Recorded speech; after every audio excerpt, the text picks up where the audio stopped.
भी एक्सटेंड है वो सब इसके डेफिनेशन में फॉल करेंगे। नेक्स्ट है any post office saving bank और द मनी ऑर्डर ऑफिस, जैसे आजकल क्या है कि पोस्ट ऑफिस में भी सेविंग अकाउंट खोलते हैं, राइट, तो उसमें भी एप्लीकेबल होगा। नेक्स्ट है हमारा बैंकर्स बुक मैंने आपको बता दिया है, still will do it again because it is very important interview के लिए भी, ठीक है, और मेंस के लिए तो है। It includes the ledger the day book में लिख दिया है the book of original entry, यानी कि जो फर्स्ट टाइम जो अल्फाबेटिकल या क्रोनोलॉजिकल ऑर्डर में जो एंट्रीज की जाती है, नंबर 1 नंबर 2 इस टाइम पे आया था, नंबर थर्ड नंबर पे आया था, इस तरीके से। तो जो क्रोनोलॉजिकल एंट्री है वो होती है डे बुक। लेजर क्या होता है कि कितने पैसे आए कितने पैसे नहीं मतलब गए बैंक से, वो सारा का जो हिसाब होता है वो लेजर बुक में होता है। बाकी cash book account book in सब का आपको पता ही है। And all other records used in the ordinary business of the bank, whether these records are kept in a written form or stored in a microfilm, magnetic tape or in any other form, यानी कि वो किसी भी form में record हो, ठीक है, सब इसके डेफिनेशन में फॉलो करेंगे। नेक्स्ट है legal proceeding means, legal proceeding का क्या मतलब होगा, जहां भी एविडेंस दिए जाते हैं वो सारी legal, any proceeding and inquiry in which evidence is or may be given. क्या आर्बिट्रेशन इसमें आएगा, वेरी इंपॉर्टेंट, ठीक है, आर्बिट्रेशन, क्योंकि जब हम एविडेंस एक्ट देखते हैं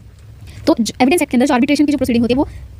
उस पर मतलब एविडेंस एक्ट जो है अप्लाई नहीं होता, राइट। नेक्स्ट है हमारा एनी इन्वेस्टिगेशन और inquiry under the code of criminal procedure और under any other law for the timing in force for the collection of evidence conducted by the police officer और any other person not being the magistrate authorised in this behalf by the magistrate और by any law for the timing in force, सारे include हो जाएंगे, मतलब investigation की और inquiry के point में आएंगे।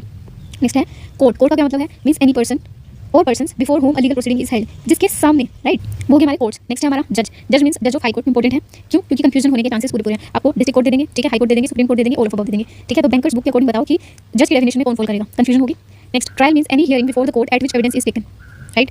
अब आता है हमारा certified copy, means when the book of bank चले